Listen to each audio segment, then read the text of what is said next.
You know that weird moment when everything's finally going your way and you suddenly find a way to mess it all up? Like you get promoted at work and the next day you pick a fight with your new boss. Or you're about to get close to someone and you push them away with a careless word. If this sounds familiar, don't worry. You're not just clumsy or mean. Therese, a shadowy part of your brain quietly freaking out. It's called self-sabotage, and here's the twisted secret. It's actually a kind of self-care. It's actually a kind of self-care.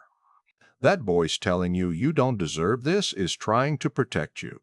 Today, we're diving into why people ruin everything good just when it starts feeling real. And trust me, what nobody tells you about self-sabotage is weirder and kinder than you think. Imagine this. Sarah has worked her butt off for years. Late nights, endless emails, swallowing anxiety. Finally, she lands the promotion she's dreamed about. She's supposed to be ecstatic, right? But the very next week, Sarah starts acting out.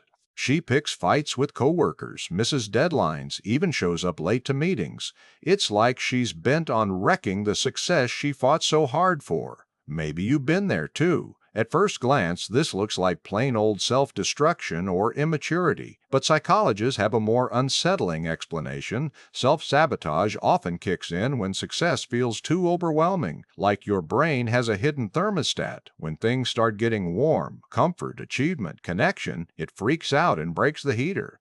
This thermostat metaphor helps explain why we sabotage ourselves. Think of your emotional thermostat set to a certain safe temperature. When life pushes you above that, your subconscious tries to dial it back down, sometimes by wrecking your happiness. But it's a survival trick from deep inside your mind, because for many, the familiar feels safer than the better. If you grew up in chaos or felt unworthy, your brain learned early on good things can't last. So when you actually grab something good, your mind hits the emergency brake.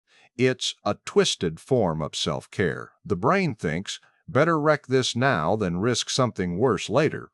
It's like your inner alarm system is wired to expect disaster and tries to prevent emotional overload.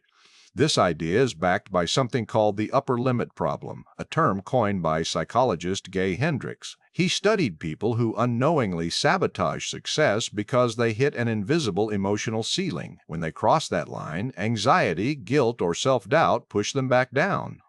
Think of it as emotional gravity pulling you away from happiness. Other researchers call this success trauma. If your past is full of hurt or neglect, your brain can't easily handle feeling good. Being comfortable feels foreign, like wearing shoes 2 sizes too small, unbearable even if they look great, so you kick them off, even if it means going barefoot. The personal example of Sarah fits this pattern. Her fights and missed deadlines aren't random. They're a protective shield, a way to avoid the unknown discomfort of new success. She's scared of losing herself or disappointing others, so she steals her own reward before it breaks her. This flips the usual story. Self-sabotage isn't just laziness or fear of failure. It's a survival strategy for coping with overwhelming positive change. Here's the catch. These behaviors often feel like control. Picking fights, procrastinating, or pushing loved ones away can feel like taking charge. But really, it's the brain's way of avoiding emotional risk. Take the thermostat metaphor further. Imagine your heater gets stuck at a low setting because past winters were brutal. One day, the sun shines unexpectedly. It warms your house quickly, but the old thermostat freaks out and shuts the heater off, plunging you back into cold. That's your mind sabotaging warmth because it's unfamiliar, not because warmth is bad. Most advice misses this nuance. We're told to just stop sabotaging yourself or be confident, but that's like telling someone with a broken thermostat to just feel warm. It ignores the brain's protective wiring. The truth is messier and more compassionate. Your self-sabotage is your brain's way of saying, I'm scared, but trying to keep you safe. Therese, dark humor here too. Picture your mind throwing a tantrum right when you least expect it. You're sipping champagne, and suddenly you pour it all on the floor. You want to celebrate, but your brain screams, nope, not allowed. It's absurd, but it happens to millions. The scholarly phrase to drop here is emotional homeostasis. It's the brain's quest to keep your feelings in a familiar range, neither too high nor too low. When things get too good, your neural circuits pull you back to what feels normal, even if that normal is painful. So why do we keep doing this? Because self-sabotage is unconscious. You're not plotting to ruin your life. Your brain is running outdated software, trying to protect you from emotional overload. This is why self-awareness is crucial. Not to blame yourself, but to gently notice when the thermostat breaks.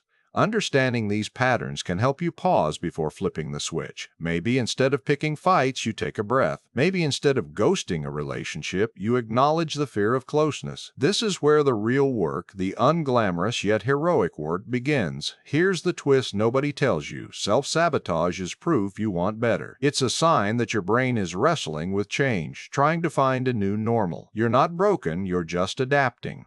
This means every fight you picked, every deadline you missed, every door you slammed shut was your mind's messy, imperfect way of trying to keep you safe. So if you see yourself in this story, don't beat yourself up. That voice telling you to mess it all up, it's scared, not cruel. The real challenge is learning to listen, to soothe that frantic thermostat instead of shattering your own heater. Next time you feel the urge to ruin something good, try this. Pause. Ask yourself, what am I afraid of losing? Because underneath the sabotage is a vulnerable part of you craving safety, and maybe, just maybe, it's ready to let the heater stay on. And remember, this is a journey. Your brain's wiring didn't change overnight, and it won't fix overnight. But awareness is the first step toward turning down the thermostat without breaking the warmth. Welcome to the weird, uncomfortable, and strangely hopeful world of self-sabotage. You're not alone in this.